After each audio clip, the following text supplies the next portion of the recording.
Sababu 5 zinazofanya mwanamke akifanya mapenzi na mwanaume fulani anapata raha, na akifanya mapenzi na mwanaume fulani hapati raha. Zipo sababu 5 ambazo zinafanya mwanaume au mwanamke anapofanya mapenzi na mwanaume fulani, aidha mfano amefanya mapenzi na mwanaume anapata raha, akafanya mapenzi na mwanaume mwingine asipate raha. Hizi ndizo sababu ambazo zinafanya iwe hivyo. Sababu ya kwanza ni kutofautiana kwa maumbile ya muhogo.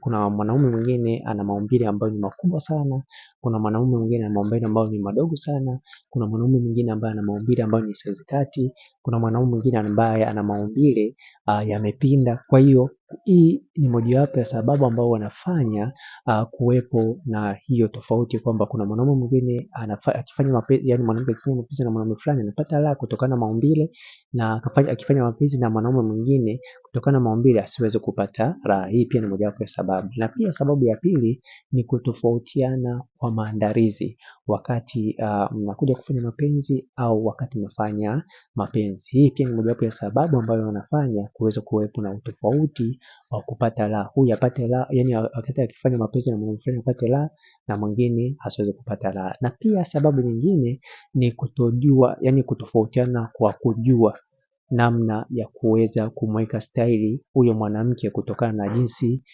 jinsi alivyo au umbo lake jinsi lilivyo, kwa sababu kila mwanaume ana ujuzi wake katika mapenzi. Kuna wanaume ambao wamejifunza kiundani zaidi kuweza kujua mapenzi, kuna wengine ambao wao wanajua kuchomeka na kufahamu staili fulani, ili hali hawajui kwamba kuna mwanamke ambaye hafai kufanyishwa staili fulani. Kwa hiyo hii pia ni mojawapo ya sababu ambayo inaweza ikafanya mwanaume fulani, yani mwanamke anapofanya mapenzi na mwanaume fulani aweze kupata raha, na akifanya mapenzi na mwanaume mwingine asiweze kupata raha kutokana na hii sababu.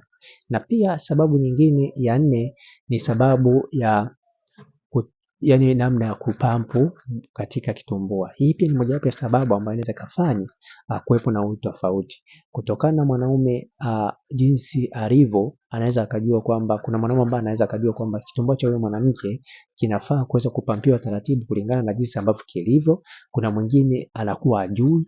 Kwa hiyo hii inakuwepo au hii inaweza kufanya ikawa sababu ya kuweza kufanya kuwepo na utofauti, mwanamke akifanya mapenzi na mwanaume fulani aweze kupata raha na mwingine asiweze kupata raha. Na pia sababu nyingine ya mwisho ni sababu ya kutojua namna ya, yani kutofautiana katika swala kuandaa au kunyonya kitumbua.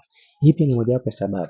Yani kuna mwanamke anapofanya mapenzi na mwanaume fulani anapata raha kutokana na kuandaliwa vizuri wakati wa kunyonya kitumbua au kupapasa kitumbua, lakini kuna mwanaume mwingine hajui namna ya kupapasa kitumbua na kunyonya kitumbua. Kwa hiyo pia ni mojawapo ya sababu ambayo inaweza kufanya kuwepo na utofauti kati ya mwanaume fulani na mwanaume fulani.